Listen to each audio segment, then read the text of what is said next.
tariffs on $200 billion of Chinese goods. Does this now change the game for where this U.S.-China trade front is going now? Yes, it's a much bigger game and a much bigger play that President Trump is embarking on now. Look, if this was an ordinary trade dispute of the kind we've seen in the past, then I have no doubt that China could and would seek to accommodate reasonable demands made on it by the United States.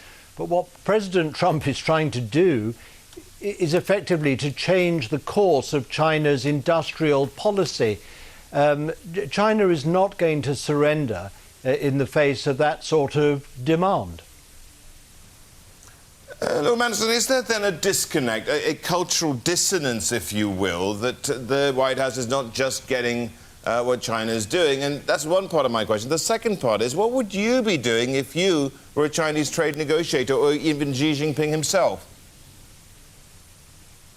Well, what the White House doesn't seem fully to appreciate or to understand is that international companies and many American businesses themselves are now fully participating in this restructuring of global supply chains, which is bringing manufacturing and production to China to take advantage of the manufacturing opportunities in that country. In effect, what President Trump is asking is for this restructuring somehow to be reversed, for American and other companies to, as it were, sort of evacuate from China because he views their state capitalist system as unacceptable. And I think that is, well, obviously far too tall an order. It will no doubt lead to some reconsideration by some companies. But he's trying to reverse the course of, economic and industrial history here. And I don't believe it's going to work. I don't believe there is any process in place by which the United States and China might reach some accommodation or enable them to de-escalate in this crisis if they wanted to. And when you look at the politics of the United States, you have to accept that there is no desire on the part of the US to de-escalate. I mean, they are in, I think, for the long game, and international business and trade needs to adjust to what is going to be quite a painful forthcoming number of years. But you didn't answer my second part of the question, is what would you do then if you were Xi Jinping?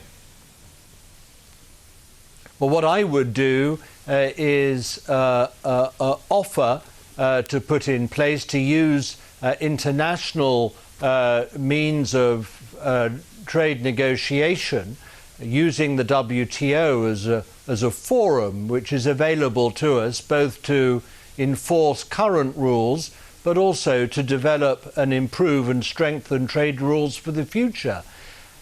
The problem is that whilst China as a member of the WTO might be prepared to commit to that process, in the meantime President Trump is not only embarking on this sort of trade war on China, he's also attacking the WTO as a forum for rule making and rule enforcement in the international trading system.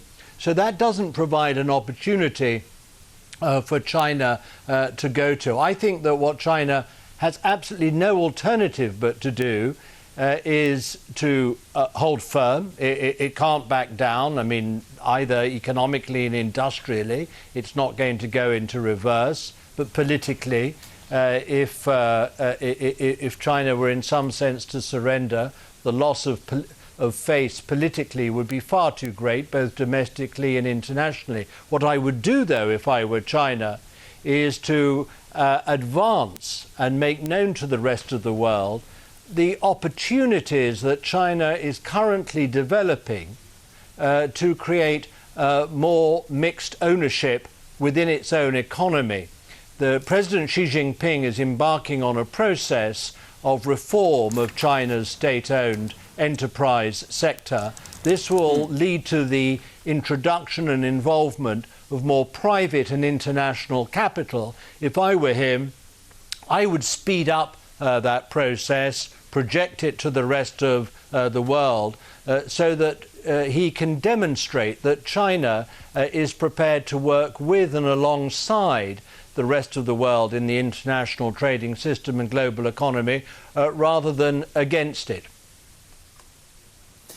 Peter, as you were just speaking there, we're just hearing, in fact, right now from the EU Chamber of Commerce chairman, or the China chief here. He's basically asking or urging China not to retaliate on this.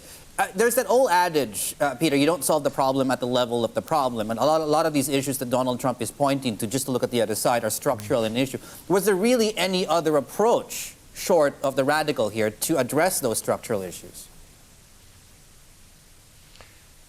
But what is the radical approach? I mean, not only is it going to fail to force China into the sort of surrender that he's looking for, but it's also going to be very counterproductive from the point of view of American business and consumer interests. Look, all of us have shared a very similar analysis and many of the concerns that the US is now expressing.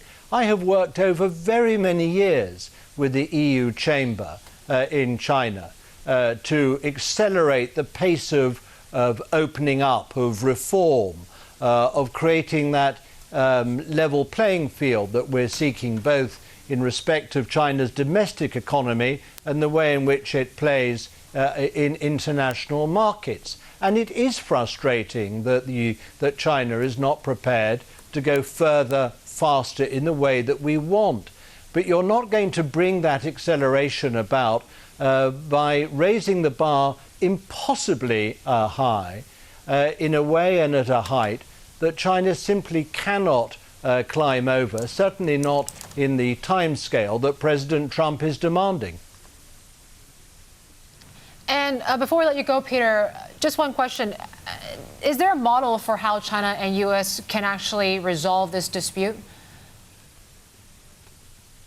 Well, the model is to go back to a negotiating table, to use the forum that is provided by the World Trade Organization, to make this into a rules game rather than the sort of power game that President Trump has engaged in, and also look to other leading trading partners in the international system, like the European Union, like Japan, where I am today, and get them to help provide rules-based solutions to the problems in China that President Trump has identified.